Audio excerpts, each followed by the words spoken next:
Hello साथियों, कैसे हैं आप सभी। मैं विवेक एक बार फिर से आप सभी साथियों का आपके अपने परिवार एग्जाम पर मैं हार्दिक स्वागत करता हूं। हम हैं एग्जाम पर कलम से क्रांति। ये रात 10 बजे जो क्लास होती है रोजाना होती है, कल नहीं हुई थी बस, वैसे रोजाना होती है। उससे पहले भी मैंने शनिवार को आप सभी के लिए मैराथन भी ली थी जिसमें स्ट्रेटेजी के कराया था। इस क्लास का इसमें भी हम लोग कर क्या रहे हैं कि हम लोग जो आरपीएफ का भी पेपर हुआ था, आरपीएफ एसआई का पेपर हुआ था ना, उसमें किस तरीके के 50 क्वेश्चन जीके के टीसीएस पूछ रही है वो आपको मैं बता रहा था। बहुत सारे आपको नए प्रश्न मिल रहे हैं, उससे आप अपनी तैयारी का आइडिया लगा सकते हो। पहला क्वेश्चन है डीएससीआई सिक्योराइट इंडिया साइबर थ्रेट रिपोर्ट 2023 के अनुसार किस औद्योगिक क्षेत्र में मेलवेयर अटैक स्पेक्ट्रम की सबसे अधिक संख्या पाई गई है। मेलवेयर होते हैं नुकसान पहुंचाने वाले, जैसे कंप्यूटर वायरस आदि, नुकसान पहुंचाने वाले कंप्यूटर वायरस आदि। तो आपसे वही पूछूंगा, बताइए दुनिया का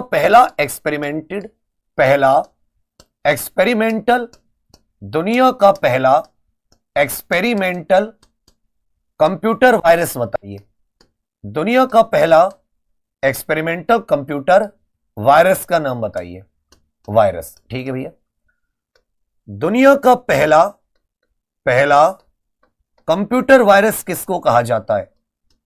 कंप्यूटर वायरस जो नुकसान पहुंचाने के उद्देश्य से बनाया गया था, जो नुकसान पहुंचाने के उद्देश्य से, यह था साथी क्रीपर। यह क्या था? क्रीपर नाम का। और जो ये था इसका नाम था ब्रेन। इसका नाम क्या था? ब्रेन। यह पाकिस्तान के दो भाइयों ने बनाया था। यह 1986 में बड़े पैमाने पर कंप्यूटर में फैलने वाला वायरस था। इस रिपोर्ट के अनुसार ऑटोमोबाइल सेक्टर में सबसे अधिक मेलवेयर अटैक स्पेक्ट्रम की संख्या पाई गई है। रोवोल्फिया सर्पेंटिना, जिसको सर्पगंधा भी कहते हैं, जिसको भारत में क्या कहा जाता है? आम भाषा में सर्पगंधा कहा जाता है, जो उच्च रक्तदाब आदि को नियंत्रित करने वाली औषधि है। उच्च रक्तदाब या हाई ब्लड प्रेशर को, यह साथी हाई ब्लड प्रेशर के इलाज में काम आती है। पूछा एक क्या है? क्या यह परजीवी है, एड्स में योगदान देने वाला जीव है, या औषधीय पादप, ऐसा पौधा, ऐसी औषधि जो दवाई है, या जहरीला सांप? तब जानते रोवोल्फिया सर्पेंटिना यह एक मेडिसिनल प्लांट है। ऐसा प्लांट जिससे औषधि बनाई जाती है, जिससे औषधि बनती है। यह कौन सा है साथी? यह रोवोल्फिया सर्पेंटिना। किसी ने पिछली क्लास देखी होगी, वहां भी आ जाता। इसको सर्पगंधा कहते हैं। दूसरे, अरे जड़ी बूटी नहीं होती, जड़ी बूटी, अश्वगंधा, सर्पगंधा, वैसी। दूसरे का सी। कांग्रेस के किस अधिवेशन में नरम दल और गरम दल में विभाजित हो गई? इसका वर्ष बताइए, इसके साथ ही अध्यक्ष बताइए, और कब गरम दल मरम दल में मिलन हुआ? कब गरम और नरम दल में मिलन हुआ? कब साथी कांग्रेस के गरम और नरम दल में मिलन हुआ? तो मिलन 1916 कांग्रेस और मुस्लिम लीग का संयुक्त अधिवेशन हुआ लखनऊ में। अंबिका चरण मजूमदार इसके अध्यक्ष बने, और यहां पर दो तीन काम हुए। एक तो गरम दल नरम दल एक हो गए, और कांग्रेस और मुस्लिम लीग के बीच में एक समझौता हुआ।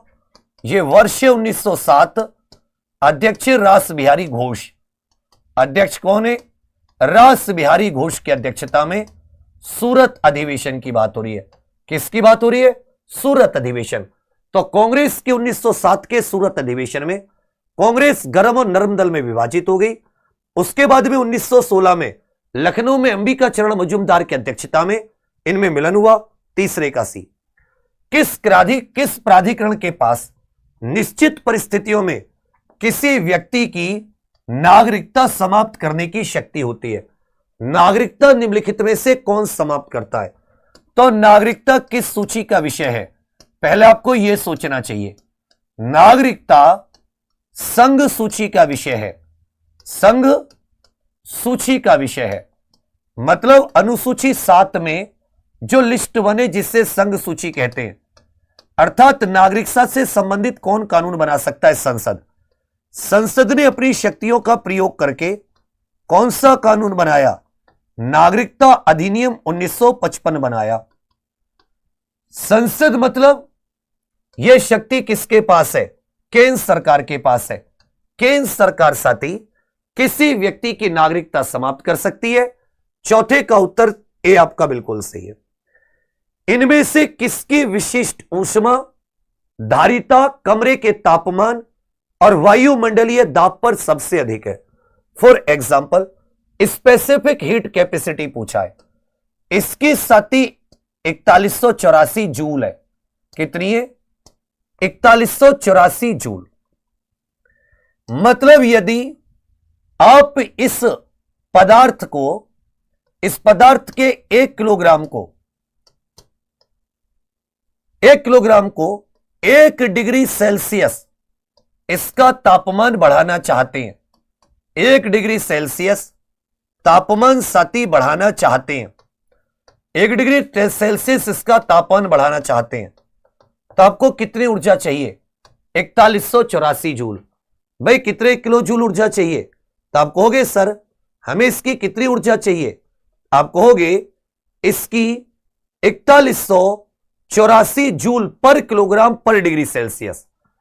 पर किलोग्राम 4184 जूल पर किलोग्राम पर डिग्री सेल्सियस। मतलब इतनी जूल ऊर्जा चाहिए आपको 1 किलोग्राम पानी को 1 डिग्री सेल्सियस इसका तापमान बढ़ाने के लिए। तो कमरे के तापमान और वायुमंडलीय दाब पर जो विशिष्ट ऊष्मा धारिता होती है, जो सती हाईएस्ट स्पेसिफिक हीट होती है, लोहा, पारा, पानी, कांच, इनमें पानी की ज्यादा होती है। किसकी होती है? मतलब इससे कम ऊर्जा में लोहा का भी टेम्परेचर 1 डिग्री बढ़ जाएगा, लेकिन पानी का नहीं बढ़ेगा। इसका कारण है हाइड्रोजन बॉन्डिंग। इसका कारण क्या है? पानी के अंदर जो हाइड्रोजन बॉन्डिंग होती है उसकी वजह से। आप ये भी जानते हैं कि पानी का सर्वाधिक घनत्व किस पर होता है? किस डिग्री सेल्सियस पर? पानी का सर्वाधिक घनत्व किस पर होता है? तब कहोगे सर पानी का सर्वाधिक घनत्व 4 डिग्री सेल्सियस पर होता है। सोचो जब गर्म होती है चीजें उनका घनत्व कम होता है, पानी उल्टा है, पानी का घनत्व टेम्परेचर बढ़ेगा और जब 4 पर पहुंचेगा तब इसका घनत्व सर्वाधिक होगा, उसके बाद में साथी फिर इसका घटेगा। और इसकी स्पेसिफिक हीट कैपेसिटी भी सबसे ज्यादा होती है। 5वें का उत्तर भी आपका बिल्कुल सही है, हाई होती है। किस बायोस्फीयर रिजर्व और उससे संबंधित राज्य के गलत जोड़े को पहचानिए। एक बायोस्फीयर रिजर्व और जोड़ा उसका राज्य गलत है। भारत में कितने बायोस्फीयर रिजर्व हैं? भारत में कितने बायोस्फीयर रिजर्व हैं? कितने जैवमंडल आरक्षित क्षेत्र हैं? सबसे बड़ा इनमें सबसे बड़ा कौन सा है? तो याद रखिएगा 18। पहला प्रथम बायोस्फीयर रिजर्व कौन सा घोषित किया गया था? प्रथम बायोस्फीयर रिजर्व 1983 में। पहला बायोस्फीयर रिजर्व 1983 में। सबसे बड़ा है कच्छ की खाड़ी। सबसे बड़ा कौन सा है? कच्छ की खाड़ी या run of Kutch. Run of Kutch यह सबसे बड़ा है। टोटल कितने? 18।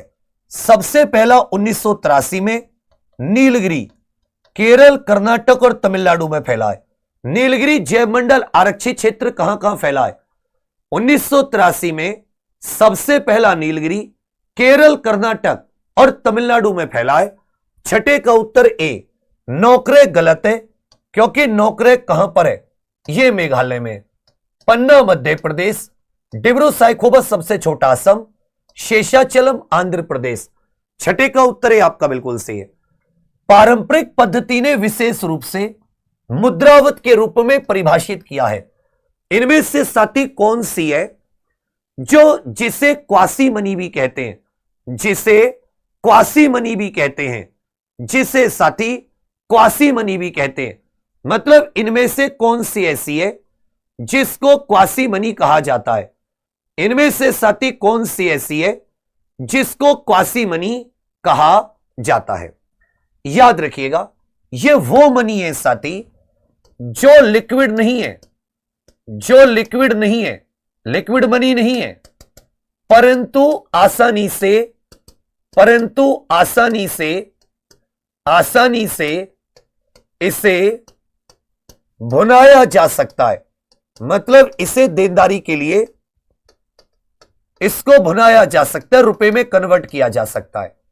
परंतु यह ऐसे सीधे रुपया नहीं है, इसे सती वित्तीय लिखत, जो एक्चुअल में विनिमय के माध्यम नहीं है, इनसे आप खरीद फरोख्त नहीं कर सकते, बल्कि उसके सब्स्टिट्यूट है। बल्कि क्या है? उसके सब्स्टिट्यूट। याद रखिएगा M1 जो है यह मुद्रा का संकुचित रूप है। और एक और बात याद रखिएगा, M3 जो है यह सती मुद्रा का सबसे ज्यादा प्रयोग में आने जाने वाला, सबसे अधिक जो प्रयोग में मुद्रा होती है वो M3 मुद्रा, संकुचित M1। और ये जो क्वासी मनी है इसको नियर मनी भी कहते हैं। इसको और क्या कहा जाता है? Near money. ये एक्चुअल में मुद्रा नहीं है, ये एक्चुअल में मुद्रा नहीं है, ये सती उसका सब्स्टिट्यूट है। डैश में महाभारत की कहानियों को एक गाथा गीत के रूप में गाया जाता है और छत्तीसगढ़ में रात के प्रदर्शन के लिए 1 या 2 एपिसोड चुने जाते हैं। उषा बारले इसी की एक महत्वपूर्ण कलाकार है। उषा बारले, जिनको 2023 में पद्मश्री दिया गया। जिनको 2023 में कौन सा पुरस्कार? पद्मश्री दिया गया।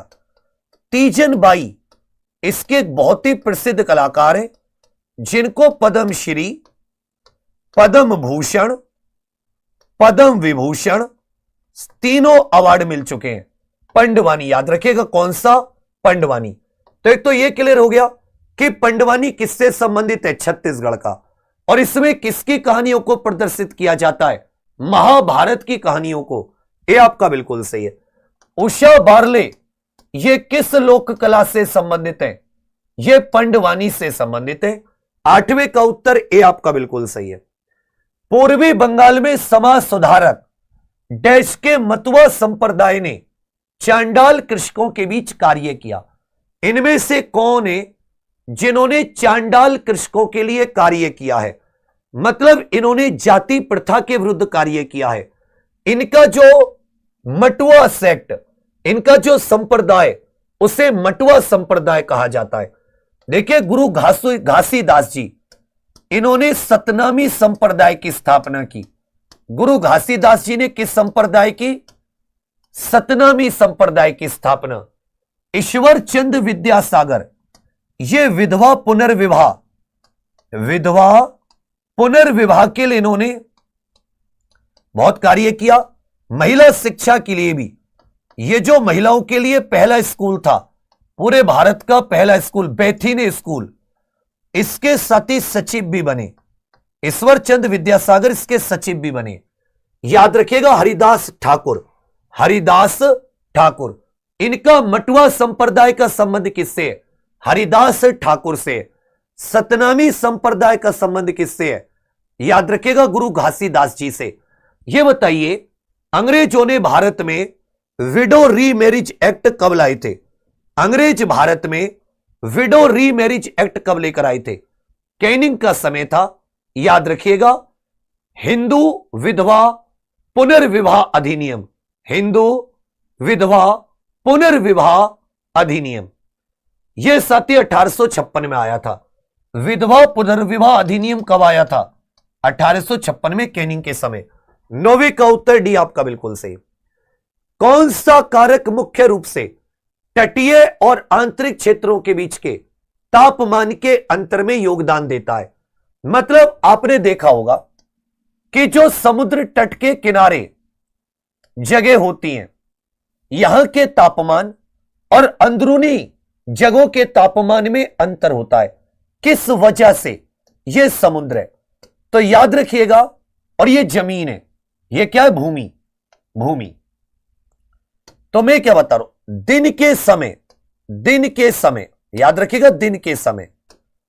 और ठंडी, नॉर्मल क्या होती है? ठंडी। समुद्र से जमीन की ओर जो हवा, समुद्र से जमीन की ओर वायु चलती है, समुद्र से जमीन की ओर जो पवन चलती है, इसको सी ब्रिज कहते हैं। क्या कहते हैं? सी ब्रिज कही जाती है। सागर, समुद्र से जमीन की ओर, रात के समय जमीन से समुद्र की ओर जो चलती है, जमीन से समुद्र की ओर, इसको लैंड ब्रीज कहते हैं। क्या कहते हैं? Land breeze. जितनी दूरी समुद्र से होती जाएगी, यह महाद्वीपीयता के कारण ना तो यहां ऊंचाई का कोई, ना महासागर धाराओं का, ना अक्षांश का। भाई जो जितने 0 डिग्री के पास होगा, गर्मी भी ज्यादा, बारिश भी ज्यादा। लेकिन यहां पर तटीय और आंतरिक क्षेत्रों के बीच की बात है, तो जो कॉन्टिनेंटलिटी होती है, महाद्वीपीयता होती है, कि अब समुद्र तट से वो क्षेत्र कितनी दूर है, वैसे वैसे तापमान में अंतर माना जाता है, पाया जाता है। 10वें का उत्तर डी आपका बिल्कुल सही है। भारतीय संविधान का निम्नलिखित में से कौन सा अनुच्छेद कुछ मामलों में गिरफ्तारी और नजरबंदी के निवारक निरोध के विरुद्ध आपको साथी संरक्षण की गारंटी देता है? अनुच्छेद 20 यह आपको अपराध के आरोपों से संरक्षण, अपराध के आरोपों से संरक्षण, अपराध के आरोपों से किस प्रकार से संरक्षण? जैसे आप स्वयं के विरुद्ध गवाही देने के लिए बाध्य नहीं किया जा सकता, आपको बिना कानून के किसी जो कानूनी रूप से अपराध नहीं है उसके लिए सजा नहीं दी जा सकती, जितना कानून में तय है उससे ज्यादा सजा नहीं दे सकते। ये साथी बंधुआ मजदूरी, बेगार मजदूरी, शोषण के विरुद्ध अपराध, बेगार मजदूरी, शोषण और जो ये तस्करी होती है महिला पुरुषों की, इसके विरुद्ध।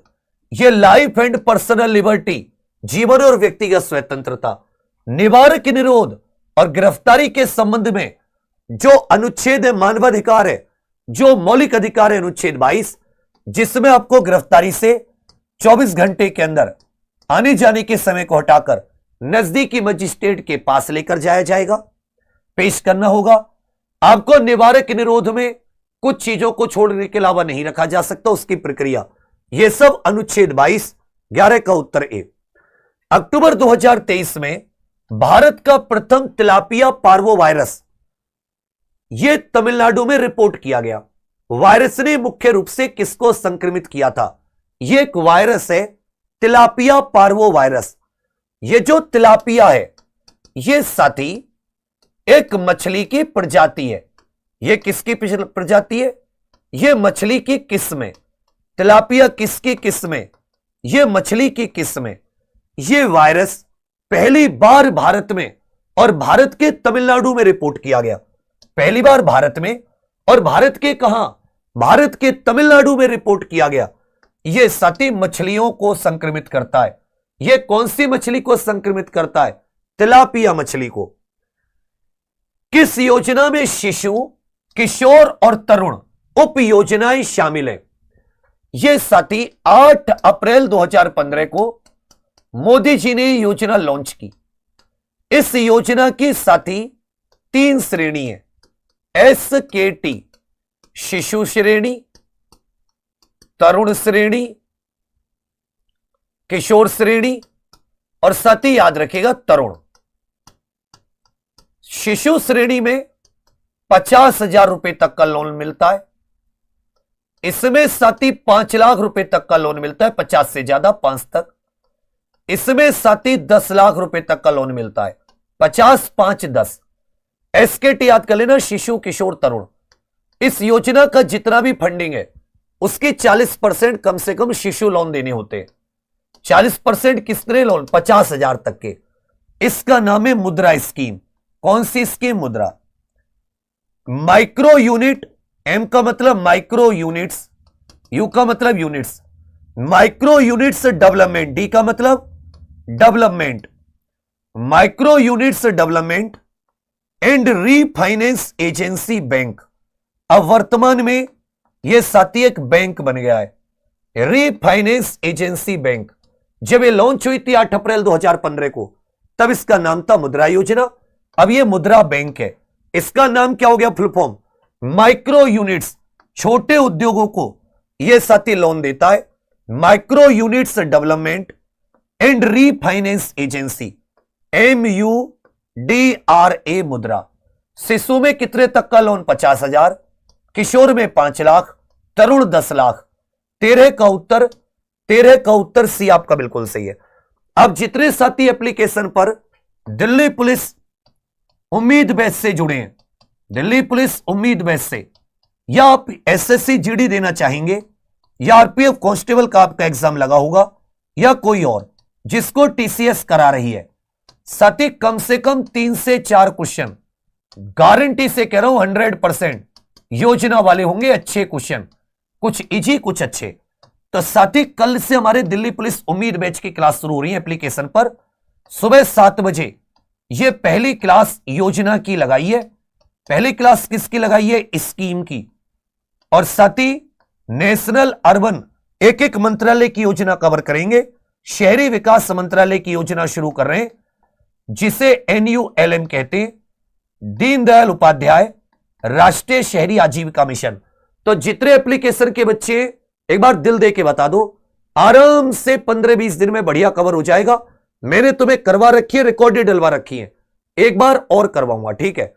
आपका कोई साथी ऐसा है जिसने दिल्ली पुलिस की तैयारी करनी है, तो मैं आपको 2 चीज बताऊंगा। यह संसार है बहुत घटिया, आदमी करेगा कम दिखाएगा ज्यादा। बच्चा यूपी पुलिस कांस्टेबल में एक क्वेश्चन तुम्हारे सामने दिखा दिया था क्योंकि ऑफलाइन पेपर था। क्या होता है ऑनलाइन पेपर में आंसर की आते, लेकिन तुम लोग चेक नहीं करते कि हम जहां से पढ़े वहां से कितना पढ़ा, कितना फंसा। ऑफलाइन पेपर था तो तुम्हें पता चल गया कि कौन कितने पानी में, पता चल गया ना कि कौन झूठ बोला कौन सच बोला, किसका आया किसका नहीं आया। ऐसे ही तुम एसएससी जीडी आरपीएफ कांस्टेबल में लिख लो, ऐसे दिल्ली पुलिस कांस्टेबल में तुम्हें एक एक क्वेश्चन दिखेगा, आंसर की मिला लेना। तुम जहां से पढ़ते हो, एग्जाम से पढ़ते हो, एक बार आंसर की, क्योंकि इस तरीके से स्ट्रेटेजी को कोई नहीं पकड़ता जैसे हम लोग पकड़ते हैं। गारंटी के साथ क्वेश्चन फंसाएंगे। तो अगर आपका कोई साथी, आपका कोई भाई बहन पढ़ना चाह रहा, आपका मामा फूफी चाचा, आपका सगा कोई भी, उससे एक बार जरूर कहना कि एग्जामपुर के ऑफिशियल एप्लीकेशन पर उम्मीद बैच से जरूर जुड़े। 699 का बैच है, ज्यादा करिए, जहाज नहीं डूबेगा। और पढ़ के बता एक हफ्ते बाद, और उसके साथी जहां से भी तैयारी कर रहे हो उन्हें पढ़ के बताना, फिर पता लगेगा कि कौन कितने पानी में। तो कौन सी योजना है? मुद्रा योजना। क्लियर है? 13 का उत्तर सी। कल से क्लास शुरू हो रही है, कल तो इंट्रोडक्शन टाइप होगा, कोशिश करना क्लास ना छूटे, जुड़ जाए आप। भारत सरकार की किस पहल का उद्देश्य है भारत में अधिक दक्षता और प्रभावशीलता के लिए महिलाओं की सुरक्षा, संरक्षा और सशक्तिकरण से संबंधित विभिन्न उप योजनाओं को एक छत्र योजना, अम्ब्रेला योजना के तहत एकीकृत करना है। मतलब महिलाओं से संबंधित, महिलाओं की सुरक्षा आदि को लेकर जितनी भी योजनाएं, उनको साथी एक योजना के तले लाना। किसके तले? एक योजना के तले लाना। किसके तले लाना?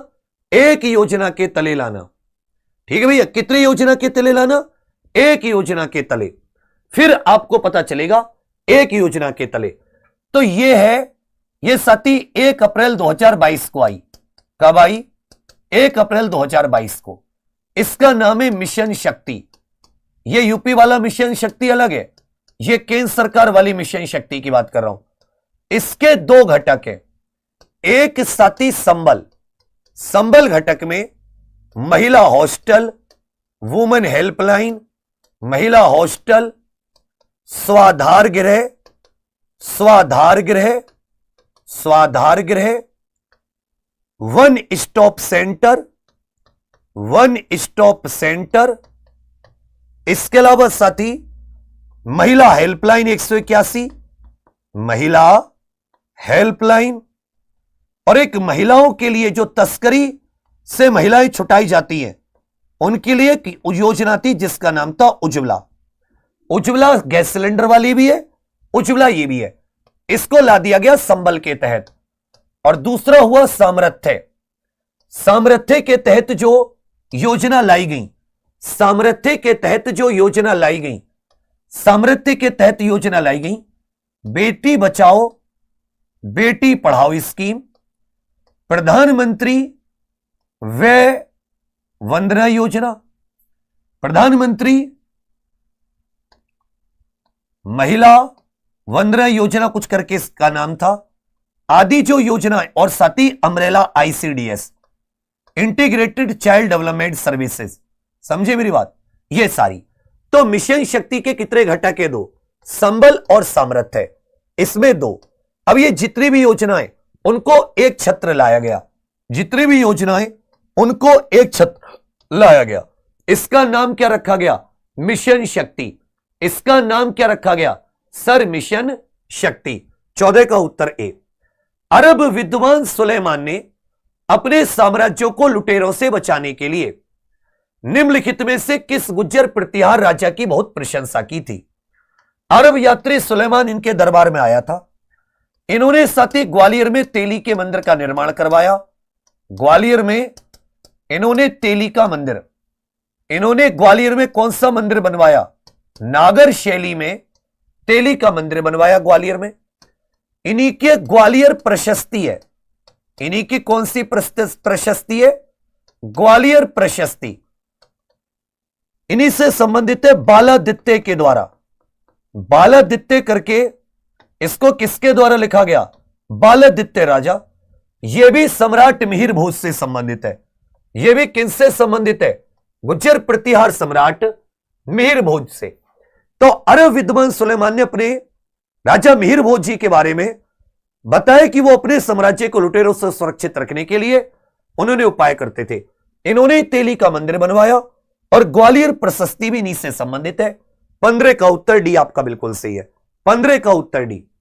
यहां पर साथ ही कुछ शहर दे रखे और दूसरी तरफ उनका तापमान।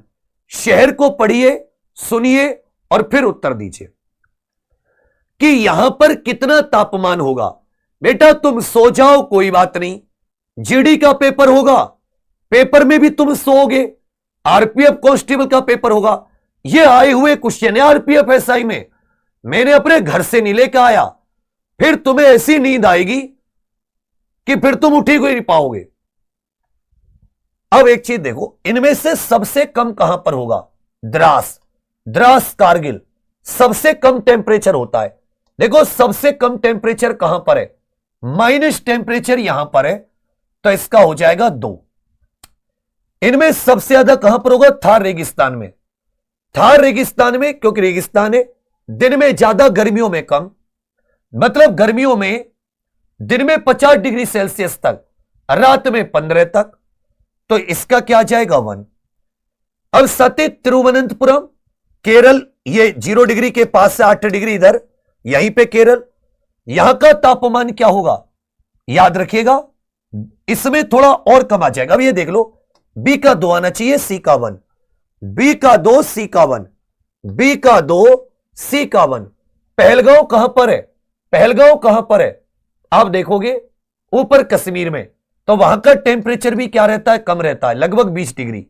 और तिरुवनंतपुरम यहां का कितना रहता है? याद रखिएगा 22 डिग्री। ये आपके सारे सही हो गए। एक का इसमें से पता लगा लो, बाकी सही। 3 2 1 4, 3 2 1 4। चलिए भैया, इस तरह के क्वेश्चन पूछे गए। गरुड़ शक्ति अभ्यास किसके साथ? भारतीय सेना ने गरुड़ शक्ति अभ्यास किसके साथ किया है? तो याद रखिएगा इंडोनेशिया। गरुड़ शक्ति इंडोनेशिया।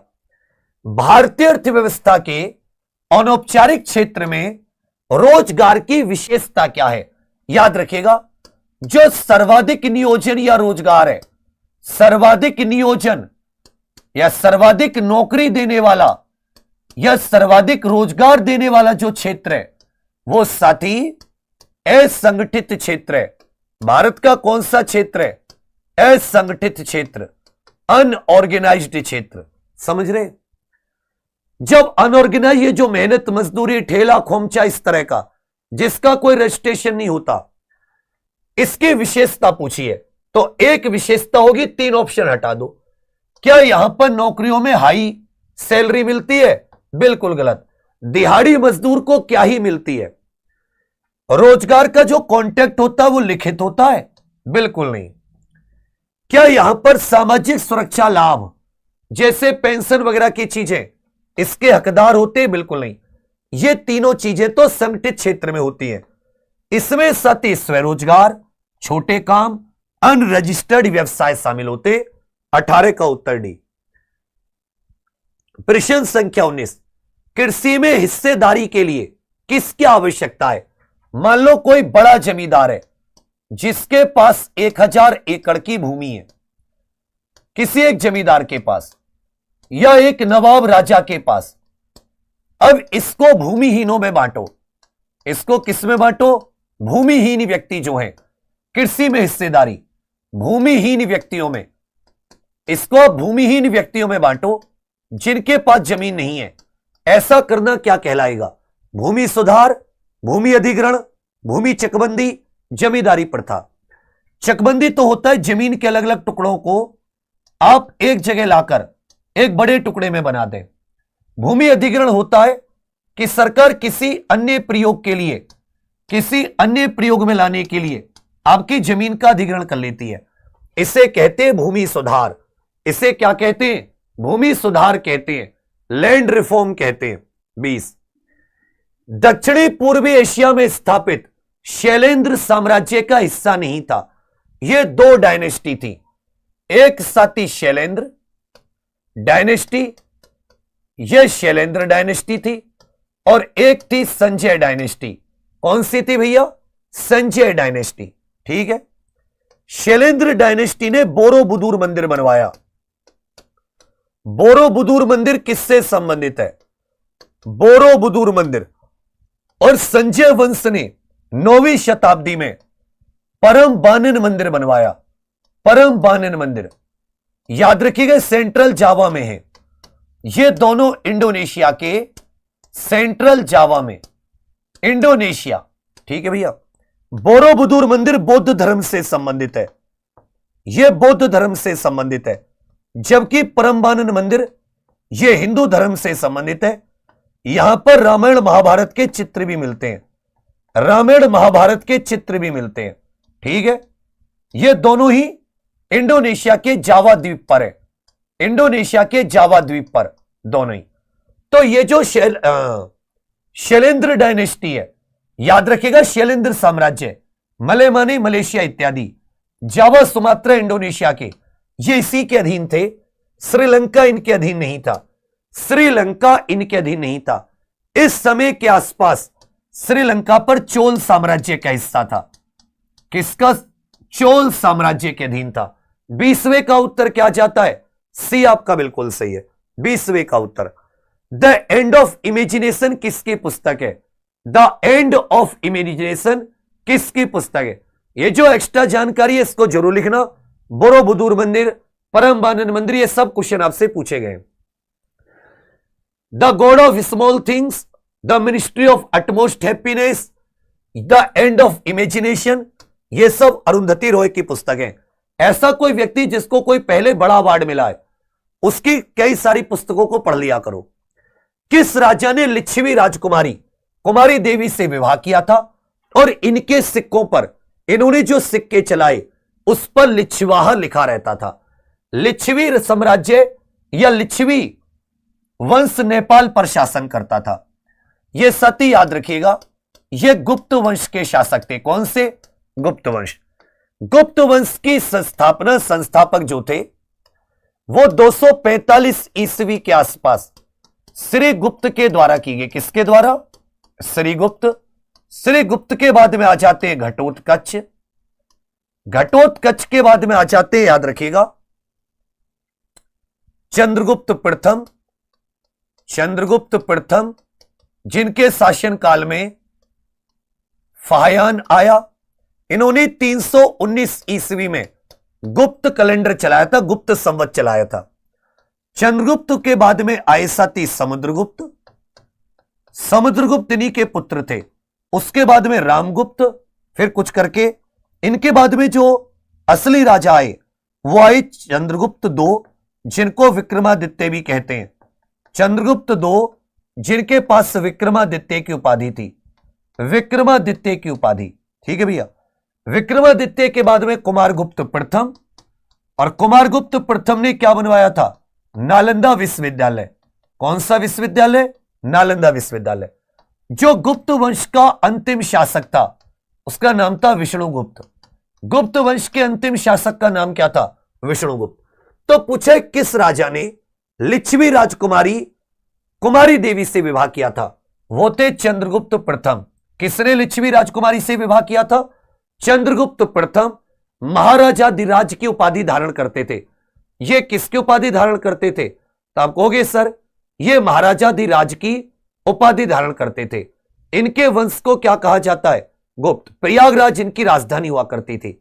प्रयागराज इनकी राजधानी हुआ करती थी। प्रयागराज क्या हुआ करती थी? याद रखिएगा साथी, इनकी राजधानी। रूलर्स में आप देखोगे तो सबसे पहले कौन थे? सबसे पहले याद रखिएगा गुप्त वंश के शासकों में तो श्रीगुप्त के द्वारा इसकी स्थापना की गई थी। किसके द्वारा? श्रीगुप्त के द्वारा इसकी स्थापना की गई थी। 22 का उत्तर डी आपका बिल्कुल सही है। प्रकाशित कौन सी खाद्य सुरक्षा प्रबंधन प्रणाली संगठनों को खाद्य सुरक्षा का प्रबंधन करने का एक प्राधिकार प्रदान करती है? इनमें से कौन सी आईएसओ की प्रणाली खाद्य सुरक्षा फूड सेफ्टी से जुड़ी हुई है? फूड सेफ्टी से जुड़ी हुई है। भारत में याद रखिएगा खाद्य सुरक्षा अधिनियम कब आया? 2006 में। इसी के तहत एफएसएसएआई की नियुक्ति कब हुई है? 2008 में। Food safety and standard authority of India. ठीक है भैया, यही साथी आईएसओ 22000 के अनुसार फूड सेफ्टी के मानक निर्धारित करती है। किस चीज में कितना नमक होगा, कितना तेल होगा? Food safety. International standardisation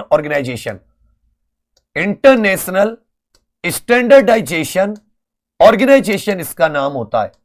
international standardisation organisation या अंतरराष्ट्रीय मानकीकरण संगठन। 1947 में इसकी स्थापना हुई। जिनेवा इसका हेडक्वार्टर है। जिनेवा क्या है इसका हेडक्वार्टर? आईएसओ 22000 यह खाद्य सुरक्षा से जुड़ा है। 23 का उत्तर ए। नरेंद्र मोदी जी ने खेलो इंडिया यूथ गेम्स 2023 का उद्घाटन कहां पर किया? खेलो इंडिया यूथ गेम्स यह साथी पहला 2018 में, जबकि खेलो इंडिया पैरा गेम्स का पहला खेलो इंडिया पैरा गेम्स यह पहली बार 2023 दिसंबर में दिल्ली में आयोजित हुए। दिसंबर में दिल्ली में। जबकि 2024 के खेलो इंडिया गेम्स ये चेन्नई में, तमिलनाडु चेन्नई। कहां पर उद्घाटन किया? सर तमिलनाडु चेन्नई में। 24 का उत्तर ही आपका बिल्कुल सही है। सस्टेनेबल डेवलपमेंट अप्रोच के अनुसार कौन सी रणनीति ग्रामीण विकास के लिए आवश्यक है? अब सभी जानते हैं 2015 में 2030 तक प्राप्त करने के लिए संयुक्त राष्ट्र ने अपनी सभी सदस्य देशों को 17 धारणीय विकास लक्ष्य दिए, 17 सस्टेनेबल डेवलपमेंट गोल दिए। ग्रामीण विकास के लिए कौन सी रणनीति, अगर आपके हाथ में ग्रामीण विकास दे दिया जाए, आप कौन सी रणनीति अपनाओगे? केवल कृषि उत्पादकता पर फोकस करोगे? केवल गैर नवीकरणीय संसाधनों पर निर्भरता बढ़ाओगे? गैर नवीकरणीय का मतलब है पेट्रोल डीजल पर। अल्पकाल कम समय वाले आर्थिक लाभ को प्राथमिकता दोगे तो आप कॉमन सेंस से भी हटा सकते हो। ये भी नहीं, ये भी नहीं, ये भी नहीं, एक ही ऑप्शन बना। आप पर्यावरणीय स्थिरता के साथ साथ आर्थिक विकास के साथ लेकर बढ़ोगे। पर्यावरण और आर्थिक विकास को साथ लेकर बढ़ोगे एकीकृत होकर।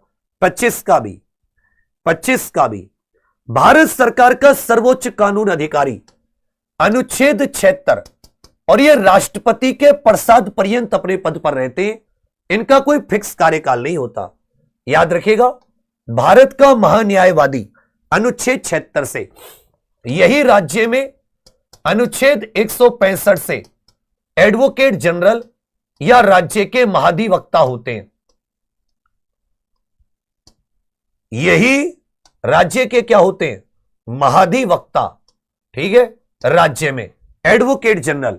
26 का भी नव भारत साक्षरता कार्यक्रम NILP प्रोग्राम 2022 से 27 तक, यह साथी 1 अप्रैल 2022 को शिक्षा मंत्रालय के तहत लागू किया गया। New India learning literacy programme. Learning नहीं, एल का मतलब क्या है? Literacy. New India literacy programme किस प्लेटफॉर्म के माध्यम से शिक्षार्थियों को देश भर में स्थानीय भाषाओं में सामग्री पहुंचाने के लिए प्रोत्साहित करता है? तो NILP ने यह 5 सितंबर 2017 को NCERT ने एक प्रोग्राम लॉन्च किया, एक पोर्टल लॉन्च किया, एक वेबसाइट लॉन्च की जिसका नाम था दीक्षा। जिसका नाम क्या था? Digital infrastructure for knowledge sharing. मैंने कहा कि क्या कहा था? 2-3 योजनाओं के क्वेश्चन जरूर आते हैं। Digital infrastructure for knowledge sharing, digital infrastructure for knowledge sharing, digital infrastructure for knowledge sharing. नाम क्या हो गया? दीक्षा। यह लॉन्च किसने किया? NCERT ने। NCERT 1961, national council for educational research and training. NILP कब लॉन्च किया गया? यह साथी याद रखिएगा, 1 अप्रैल 2022 को। और स्थानीय भाषाओं में सामग्री पहुंचाने के लिए NILP किसका प्रयोग करता है? दीक्षा पोर्टल का प्रयोग। दीक्षा पोर्टल 5 सितंबर 2017 को NCERT के द्वारा लॉन्च किया गया, जिसकी फुल फॉर्म है digital infrastructure for knowledge sharing. NILP new India literacy programme. 2 बार बोलो, new India literacy programme, new India literacy programme. तो कौन सा है? यह साथी दीक्षा। दीक्षा प्लेटफॉर्म के द्वारा यह स्थानीय भाषाओं में गोल कृमि, राउंड वर्म जो होते हैं, ये किस फाइलम से जुड़े होते हैं? राउंड वर्म ये किस फाइलम से जुड़े होते हैं? उत्तर दीजिए। योजनाएं बहुत इंपॉर्टेंट है, याद रखिएगा। लेटी हेलमिंथिस होते या एस्केलमिंथिस होते हैं। ये जब आप लोग एनिमल किंगडम पढ़ोगे, क्या पढ़ोगे? एनिमल किंगडम पढ़ोगे, तो एनिमल किंगडम में आपका आएगा ये एस्केलमेंथिस से होते हैं। NCERT से किससे होते हैं? एस्केलमेंथिस, इस फाइलम से होते हैं। भारतीय सेना और रॉयल थाईलैंड सेना के बीच संयुक्त सैन्याभ्यास मैत्री 2024 यह कहां आयोजित किया गया? यह साथी थाईलैंड के ताक प्रोविंस में। कहां पर? ऐसे तो थाईलैंड याद हो जाता, थाईलैंड में भी कहां किया गया? आप लोग तुरंत उत्तर बता देते। दोहरी नागरिकता इनमें से किस देश में स्वीकार की जाती है? दोहरी नागरिकता इनमें से किस देश में स्वीकार की जाती है? दोहरी नागरिकता यह साथी अमेरिका में है। अमेरिका में याद रखिएगा दोहरी नागरिकता है। जूडो फेडरेशन ऑफ इंडिया ने अक्टूबर 2023 के महीने में सीनियर नेशनल जूडो चैंपियनशिप का आयोजन कहां पर किया? जूडो में 3 तरीके के दाव होते हैं। भाई जूडो में कितने तरीके के दाव होते हैं? तो साथी जूडो में 3 तरीके के दाव होते हैं। जूडो में कितने तरीके के दाव होते हैं? 3 तरीके के। नागेवाजा, कटामेवाजा, अटीमेवाजा। मुख्य तौर पर 3 मेजर टेक्निक होती है। नागेवाजा कि भैया उसे नाक की तरह नीचे गिरा दिया, कटामेवाजा काटने के लिए पकड़ लिया, और अटेमीवाजा उसको आपने अटैक किया। तो नागेवाजा लिख लीजिएगा। नागेवाजे ये शब्द आ जाए तो नीचे गिराओगे, गिराना। ठीक है भैया। कटेमीवाजे आ जाए, काटने के लिए किसी चीज को पकड़ोगे, कटेमीवाजे करके जो नाम है, यह टेक्निक होती है जूडो में। इसमें होता है पकड़ना। ठीक है भैया। और अटेमीवाजा, ए से अटेमी, और अटैक होता है, इसमें होता है अटैक करना। जूडो में कितने प्रकार की टेक्निक होती हैं? 3 प्रकार की। यह national judo championship, senior national judo championship 2023-24 में, 2023-24 में यह वाजा याद रखिएगा, यह टेक्निक होती है। यह क्वेश्चन पूछा जा चुका है कि अगर आप गिराओगे तो कौन से टेक्निक से? नागेवाजा। आपके हाथ में नाग आ गया, गिरा दो। काटने के लिए याद रखिएगा, पकड़ लीजिएगा, कटामेवाजा, कटामेवाजा। ठीक है। और अटैक अटेमी। VL 832, PW 502 और आदित्य, ये किस भारतीय फसल की किस्में हैं? ये किस भारतीय फसल की किस्में हैं? ये किस भारतीय फसल की? आदित्य से समझ जाना, यह गेहूं की फसल है। कौन सा अनुच्छेद सर्वोच्च न्यायालय के परामर्शी क्षेत्राधिकार से संबंधित है। सर्वोच्च न्यायालय राष्ट्रपति को कानून के प्रश्न पर सलाह देना। परामर्शी का मतलब है सलाह देना। तो सुप्रीम कोर्ट द्वारा राष्ट्रपति को परामर्श या सलाह, यह किसके द्वारा?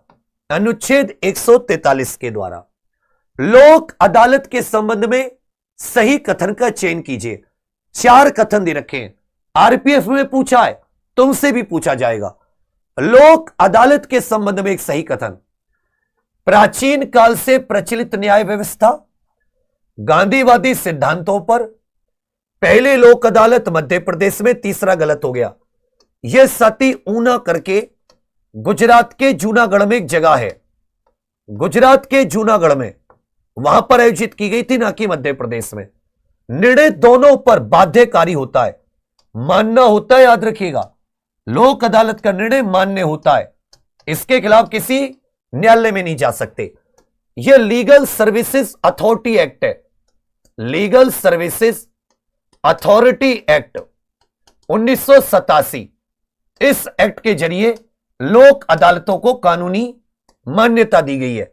तो पूछेगा, लोक अदालतों को कानूनी मान्यता किसके तहत दी गई है? तो तीसरा भी गलत, चौथा भी गलत। बाध्यकारी होता है, जो लिखा ना बाध्यकारी नहीं होता, यह बात गलत है। तो जहां भी तीसरा और चौथा पॉइंट आ रहा है, इसको हटा दो। जहां भी तीसरा और चौथा पॉइंट आ रहा है, और दूसरा तो जरूरी आएगा, तो केवल पहला दूसरा। यह प्रचलित न्याय व्यवस्था, जहां पहले एक प्रकार से आप कहोगे कि फैसले हो जाते थे, आसानी से फैसले हो जाते थे। ठीक है भैया, गांधीवादी सिद्धांतों पर आधारित है। पहले लोक अदालत 1982 में कहां आयोजित की गई थी? कमेंट करके बताओ। जूनागढ़, गुजरात में। जबकि प्रथम ई लोक अदालत, ऑनलाइन लोक अदालत की बात आ जाए या ई लोक अदालत, तो यह लॉकडाउन के समय साल 2020 में छत्तीसगढ़ में आयोजित की गई थी। साल 2020 में छत्तीसगढ़ में। लोक अदालतों को मान्यता किस मामले में? Legal services authority act. लोक अदालत 34 का सी आपका बिल्कुल सही है, 34 का सी। मार्च 2024 में खेल मंत्री अनुराग ठाकुर ने अंतरराष्ट्रीय महिला दिवस के अवसर पर विशेष रूप से महिलाओं के लिए कितने राष्ट्रीय उत्कृष्टता केंद्रों की स्थापना की थी? तो याद रखिएगा, 2 राष्ट्रीय उत्कृष्टता केंद्रों की स्थापना की थी। कितनों की स्थापना? 2 राष्ट्रीय। बिल्कुल सही, बिल्कुल सही। 36 15 फरवरी 2024 को श्री नरेंद्र मोदी जी द्वारा आरंभ की गई प्रधानमंत्री की नई रूफ टॉप सोलर ऊर्जा योजना का नाम बताइए। घर की छत के ऊपर सोलर एनर्जी का प्लांट लगाने की योजना, पीएम सूर्य घर मुफ्त बिजली योजना। कब? 15 फरवरी 2024। इस अभिक्रिया के उत्पाद क्या होंगे? यदि Na के साथ सोडियम हाइड्रोक्साइड के साथ जिंक, तो क्या बनेगा? तो क्या बनेगा? देखो मेरे भाई, यह जिंक सोडियम के साथ आ जाएगा। जिंक किसके साथ आ जाएगा? सोडियम।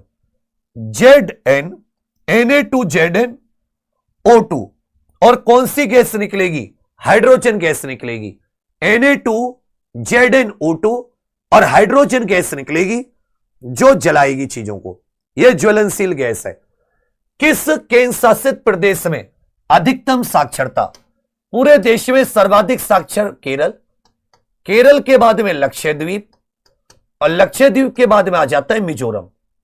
मिजोरम राज्यों में दूसरे नंबर पर है। ओवरऑल देखें, राज्य, केंद्र शासित प्रदेश, सब कुछ, तो राज्यों में सबसे ज्यादा केरल और फिर लक्षद्वीप। लक्षद्वीप यूटी, तो ओवरऑल तो दूसरा। केवल अगर हम लोग यूनियन टेरिटरी की बात करेंगे तो केंद्र शासित प्रदेश में सर्वाधिक साक्षरता। केंद्र शासित प्रदेशों में सर्वाधिक साक्षरता।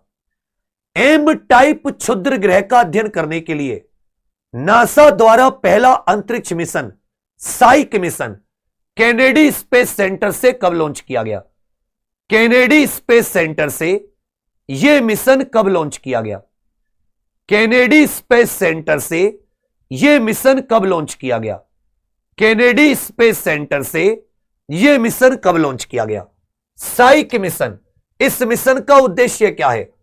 जो मेटेलिक क्षुद्र ग्रह होते हैं, जो धात्विक क्षुद्र ग्रह होते हैं, उनका पता लगाने के लिए, उनका पता लगाने के लिए अश्विनी वैष्णव ने साइबर अपराध और वित्तीय धोखाधड़ी में दूर संचार संसाधनों के दुरुपयोग को रोकने के लिए हितधारकों के बीच समन्वय हेतु प्रौद्योगिकी विभाग के डिजिटल इंटेलिजेंस प्लेटफॉर्म को कब लॉन्च किया? मार्च 2024 में। डिजिटल इंटेलिजेंस प्लेटफॉर्म को किस कर्नाटक गायक को भारत के कोकिला कहा जाता है? इन्होंने साथी संयुक्त राष्ट्र महासभा में भी गाया है। ये पहले संगीतकार हैं, ये पहले संगीतकार हैं जिनको भारत रत्न मिला है। भारत रत्न। ये पहली संगीतकार हैं भारत की जिनको रेमन मैग्सेसे अवार्ड मिला था। Ramon Magsaysay award. ये सती संयुक्त राष्ट्र की महासभा में भी गा चुकी हैं। कर्नाटक गायिका एम.एस. सुब्बुलक्ष्मी। कर्नाटक गायिका एम.एस. सुब्बुलक्ष्मी। 41 का उत्तर भी आपका बिल्कुल सही है, M S. Subbulakshmi. Servants of India से संबंधित नहीं था। Servants of India society, Bharat Sevak Samaj 1906 में गोपाल कृष्ण गोखले जी के द्वारा। अब देखो इसका उत्तर तुम लोग कॉमन सेंस से देना। सर्वेंट्स ऑफ इंडिया सोसाइटी 1906 में 1905 में। तो सर्वेंट्स ऑफ इंडिया सोसाइटी की जो स्थापना थी वो 12 जून 1905 को कब हुई? 12 जून 1905 को गोपाल कृष्ण गोखले जी के द्वारा। ये नरम दल के नेता थे, आप ऐसा समझ लेना। तो यह बात तो क्लियर है कि बाल गंगाधर तिलक जी क्योंकि गरम दल के नेता थे, ये नहीं जुड़ेंगे। हां, होम रूल आंदोलन से संबंधित जरूर थे। तिलक जी होम रूल आंदोलन से। पूछा कौन संबंधित नहीं था? अरे ओ गपोर चंद, ये पूछा कौन संबंधित नहीं था? इन्होंने तो स्थापना की थी। अनंत विनायक पटवर्धन भी थे और नतेश अप्पा जी भी थे। और बाकियों का पता हो ना हो, यह पता है कि बाल गंगाधर तिलक जी नहीं थे। अरे नरम दल और गरम दल में तो झगड़ा था। Common sense. नरम दल और गरम दल में तो झगड़ा था। बाल गंगाधर तिलक जी क्यों जुड़ेंगे गोखले जी से? इनके बीच में तो लड़ाई थी। अगले साल 1907 में तो लोग भिड़ गए कि कौन कांग्रेस की अध्यक्षता करेगा सूरत अधिवेशन में, और तुम इन्हें संबंधित बता रहे हो। 42 का उत्तर है कॉमन सेंस। स्पेन में मई 2024 में अंतरराष्ट्रीय सौर गठबंधन के कौन सा सदस्य है? स्पेन अंतरराष्ट्रीय सौर गठबंधन के कौन से सदस्य है? याद रखिएगा 99 सदस्य। आइए से अंतरराष्ट्रीय सौर गठबंधन 2015 पेरिस फ्रांस में स्थापना, जबकि इसका हेडक्वार्टर भारत गुरुग्राम में है। 43 का सी।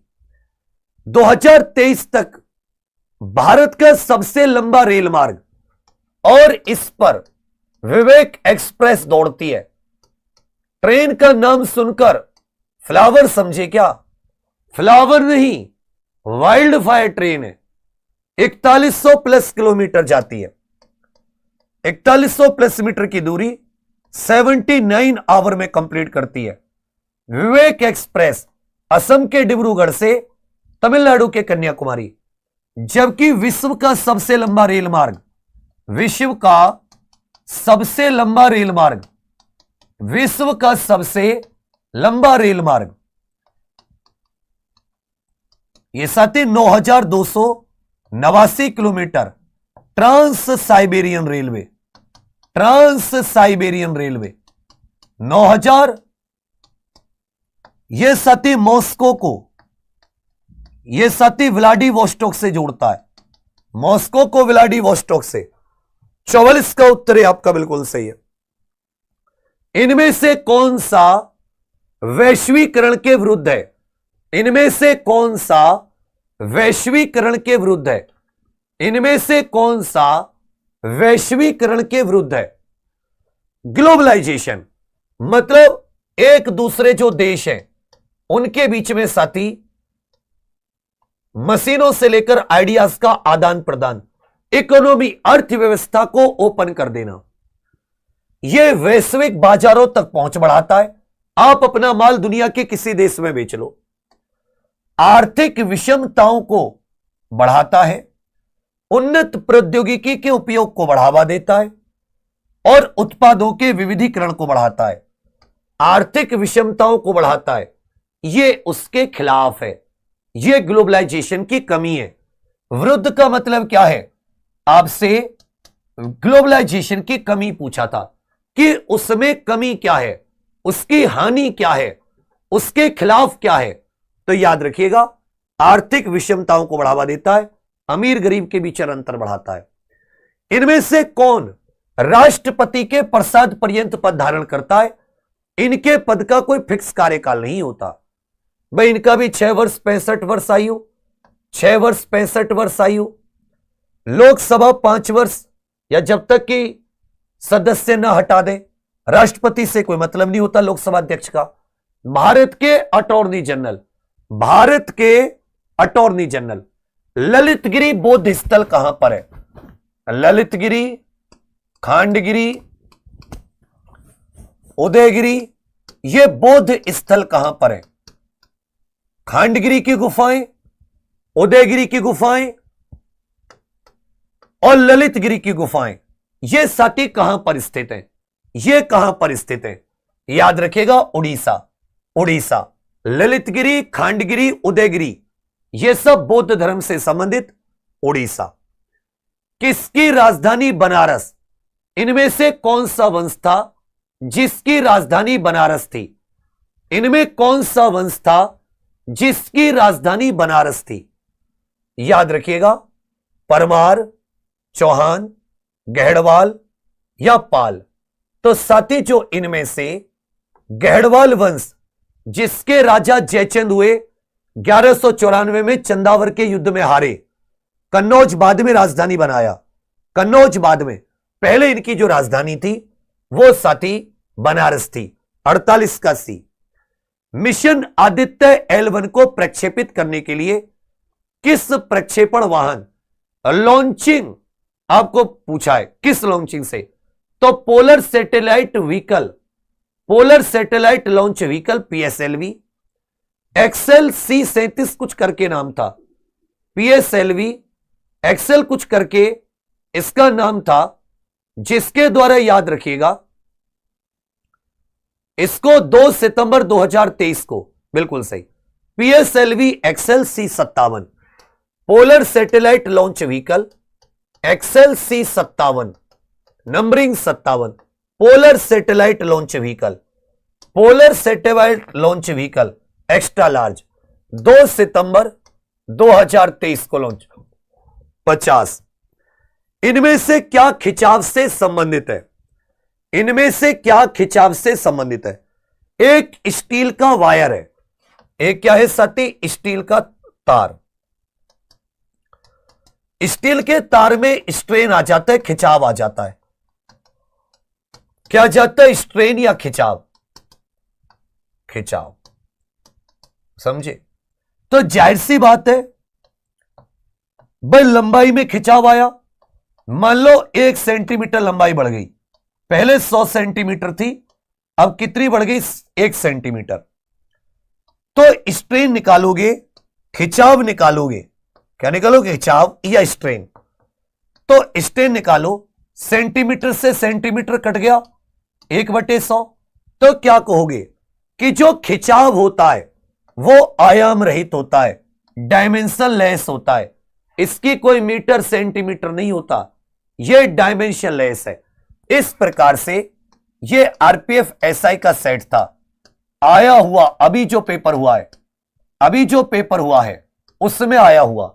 अब आपके कितने हैं, आपके साथी कितने स्कोर है, वो आप बेहतर जाने। कितनी तैयारी करनी है, सिलेक्शन लेना है नहीं लेना, तुम अपने आप को गधे सोच के बैठ जाओ। पढ़ने वाले बहुत अच्छे से पढ़ रहे होंगे, इसमें तुम जो चीजें नहीं आ रही उनको अच्छे से पढ़ लो। बाकी फिर से कह रहा हूं, दिल्ली पुलिस की क्लासेस कल से शुरू हुए, 1 से 14 तारीख तक केवल फाउंडेशन क्लास शुरू है, एक एक चीज को, बेसिक को क्लियर कराया जाएगा। तो आप सभी साथी जो भी दिल्ली पुलिस कांस्टेबल की तैयारी करना चाहे, एग्जाम प्रो ऑफिशियल एप्लीकेशन से उम्मीद बैच से जुड़ना मत भूलना। बाकी एसएससी जीडी, रेलवे या आरपीएफ कांस्टेबल जितने भी हैं, उनमें कल सुबह 7 बजे आप सभी के लिए एक क्लास योजनाओं की शुरू हो रही है, उसे लेना मत भूलना एप्लीकेशन पर, ठीक है भैया। बाकी आप सभी के लिए बहुत सारी शुभकामनाएं। थैंक यू, धन्यवाद, जय हिंद।